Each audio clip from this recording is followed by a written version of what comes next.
Boa tarde, boa noite. Vamos continuar com a lição número 10, ok? Baseado no texto bíblico de Romanos 12, ok? O estudo de hoje versa sobre a igreja, a comunidade cristã, como corpo de Cristo. Esta figura só é encontrada nos escritos de Paulo no Novo Testamento. Além de Romanos e 1 Coríntios, também aparece a mesma analogia em Efésios, capítulo 1, de versículo 22 a 23, e Colossenses, capítulo 1, versículo 18. A palavra igreja não foi criada especialmente para uso do vocabulário cristão. Era termo comum no templo de Jesus. A palavra igreja não foi criada especialmente para o uso do vocabulário cristão. Era termo comum no templo de Jesus. Servia para designar uma assembleia de cidadãos livres, especialmente convocados, reunida em lugar público.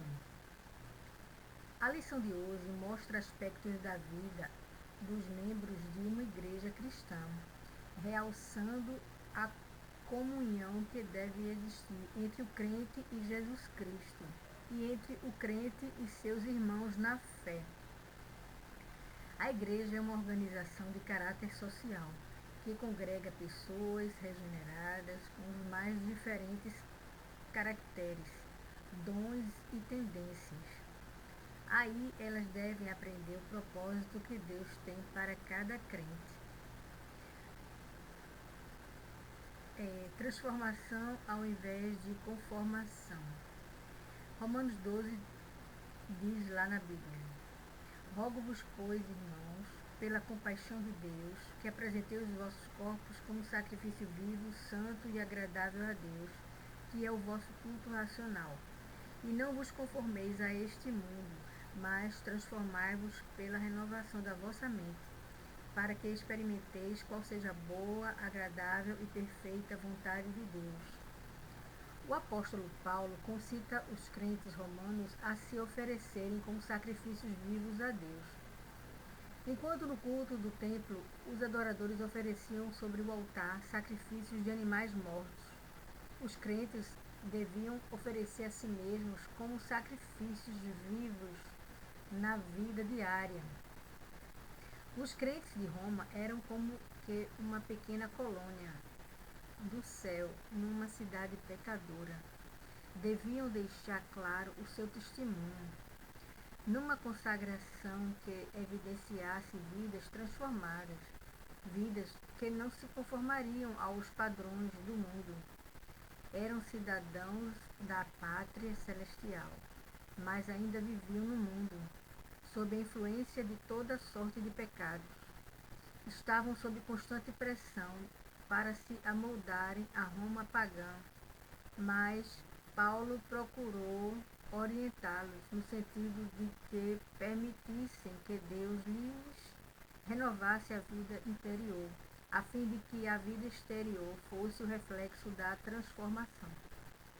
Depois de decorridos 20 séculos, não se tem modificado substancialmente a situação, não obstante a influência cristã no mundo. Forças cada vez mais poderosas vestindo as mais diferentes roupagens são motivos de atração e, por que não dizer, de tentação. Para muitos crentes, o apelo de Paulo para muitos crentes. Continuo agora. O apelo de Paulo é hoje tão atual para nós como foi para os crentes de Roma. A humildade cristã. Aqui já vamos entrar no outro título, certo? A humildade cristã, da mesma lição. Romanos 12, continuando no verso 3 a 5. Porque pela graça que me foi dada, digo a cada um dentre vós, que não tenha de si mesmo mais alto conceito do que convém, mas que pense de si sobriamente, conforme a medida da fé que Deus repartia a cada um. Pois assim como em um corpo temos muitos membros, e nem todos os membros têm a mesma função, assim nós, embora muitos, somos um só corpo em Cristo, e individualmente membros uns dos outros. A tendência universal da fraqueza humana é que cada um superestime a sua própria importância. Podemos ser dominados pelo convencimento de que as nossas habilidades são as únicas realmente meritórias. Isto cega o homem, de modo que ele não veja suas próprias faltas, nem perceba as qualidades admiráveis de outros. Num caso assim, até aquele que é dotado de grande talento ocorre o risco de destruir o seu próprio valor. O crente, porém, que é advertido a pensar claramente, chega à conclusão de que cada irmão tem um lugar de importância a ocupar no reino de Deus.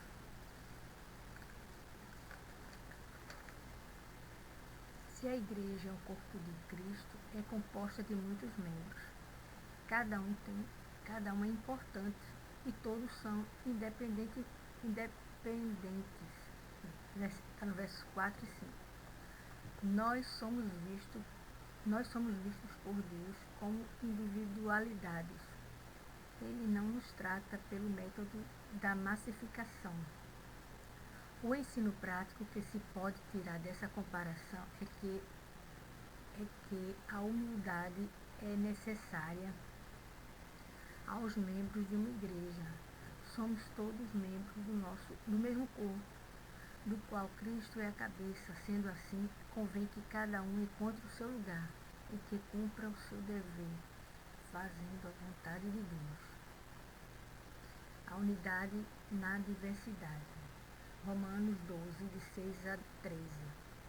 De modo que, tendo diferentes dons, segundo a graça que nos foi dada, se é profecia, seja ela segundo a medida da fé. Se é ministério, seja ministrar. Se é ensinar, haja dedicação ao ensino. Ou o que exorta, use esse dom em exortar. O que reparte, faça com liberalidade. O que preside com zelo, o que usa de misericórdia com alegria. Era de 6 a 8. Agora é 1 Coríntios 12, dos versos 12 e 13.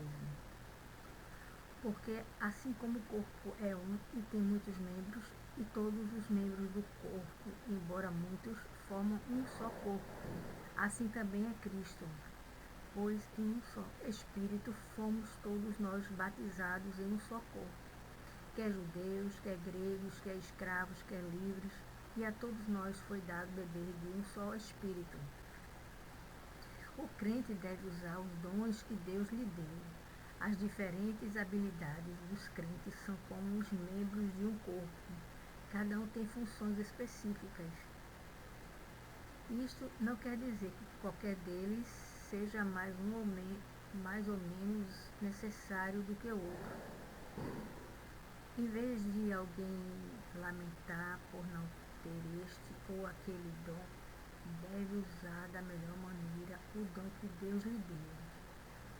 O prezado irmão já descobriu que dom possui? Já descobriu qual é o seu dom? Embora o irmão admita que não seja tão fascinante como o de outro irmão, a verdade é que esse dom é tão necessário ao progresso do reino de Deus como qualquer outro. Cada um de nós é uma partícula do grande todo que é a obra de Cristo. Nós a vemos apenas em parte. Um dia veremos o maravilhoso conjunto da obra como Deus a vê. A verdade em ação agora. Característicos do cristão. A vida consagrada. 1. A vida consagrada. Apresentei os vossos corpos como sacrifício vivo, santo e agradável a Deus. Romanos 12, 1. Eis aqui um apelo à total consagração. A vida do crente é como um altar em que se ofereceu o sacrifício do culto a Deus. Há de ser um lugar santo para que os atos íntimos e exteriores sejam todos agradáveis aos olhos do Senhor. aqui está agora é outro item, o segundo, das características do cristão. 2, é o mal rejeitado. Não vos conformeis a este mundo. Verso 12, capítulo 12, 2. Conformar-se é tomar a forma. O crente em Jesus Cristo não pode tomar a forma, isto é, viver de acordo com os padrões do mundo. Embora esteja no mundo, ele não pertence ao mundo, porque é cidadão da pátria celeste.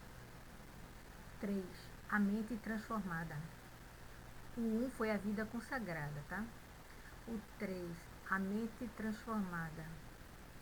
Transformai-vos pela renovação da vossa mente. 12, 2. A experiência de conversão é uma mudança radical na vida. Teria de começar pelas raízes que se encontram na mente. A transformação consiste em que o crente tem a mente de Cristo. 1 Coríntios 2,16. 4. A humildade empobrecida. 4. A humildade enobrecida. Não tenha de si mesmo mais alto conceito do que convém. 12, 3. É muito forte o instinto inato que leva o homem a tentar sobrepor-se aos demais. O crente aprendeu a sublime lição de humildade na palavra e no exemplo do seu Senhor. 5. A união exemplificada. Embora muitos somos um só corpo em Cristo, 12, 5, a heterogeneidade que se observa na comunidade cristã não é fator de polarização. Ao contrário, leva os crentes à compreensão de que, apresentando individualmente diferentes, tão marcantes, completam-se no corpo místico de Cristo, que é a Igreja. 6. O 5 foi a união exemplificada, né? Agora o 6, o trabalho exaltado. Haja dedicação, reticências faça com liberalidade, reticências com alegria. 12, de 7 a 8, 7 e 8. Não pertencemos à Igreja de Cristo para nos valermos disto como um privilégio. A vida cristã não é contemplativa. Exige-se atividade a qual o crente se aplica com todas as energias do corpo e do espírito. Seu objetivo é oferecer ao serviço de Cristo o melhor de seus dons. A evangelização, né? Tem a parte da Bíblia que fala os dons. De ensinar, de exortar, né? De ser pastor, levar os sermões, né? E também evangelismo, distribuir. Foi um certo irmão da nossa igreja disse assim, que evangelismo, distribuir panfleto também é um dom, porque não é todo mundo que tem esse dom de querer entregar os folhetos, entendeu? Que às vezes, né, tem uns que ficam aborrecidos, né, você aborrece porque a pessoa rejeitou o seu folheto, né? Aí, às vezes as pessoas não têm nem como é que chama, aquela vontade de levar o evangelho, mas assim, ela pode ter um dom para outra coisa, mas o dom de evangelismo, ele é mais abrangente, porque tem pessoas que não podem trabalhar na igreja por falta de espaço, aí elas podem distribuir os evangelhos, né, distribuir os panfletos, e ela fica feliz, porque está fazendo a vontade de Deus, levando a palavra, a mensagem. Sempre deu um versículozinho, né? Você entrega o folheto e eu gosto muito de trabalhar com esse versículo que diz assim, lá em João 11, 25. E disse-lhe Jesus, eu sou a ressurreição e a vida. Aquele que crê em mim, ainda que esteja morto, viverá. Ou seja, que todos que aceitam Jesus, mesmo que morra, né, amanhã com um acidente, alguma coisa assim, vai viver eternamente, está com Cristo. Então agora vamos para outro livro. Esse aqui foi a lição, outro livro não, outra lição. Essa foi a lição 10, vamos agora para 11. Tchau, que Deus abençoe sua vida, lhe dê sabedoria, muita paz, a bênção da paz, que a paz é uma bênção. Até a próxima lição.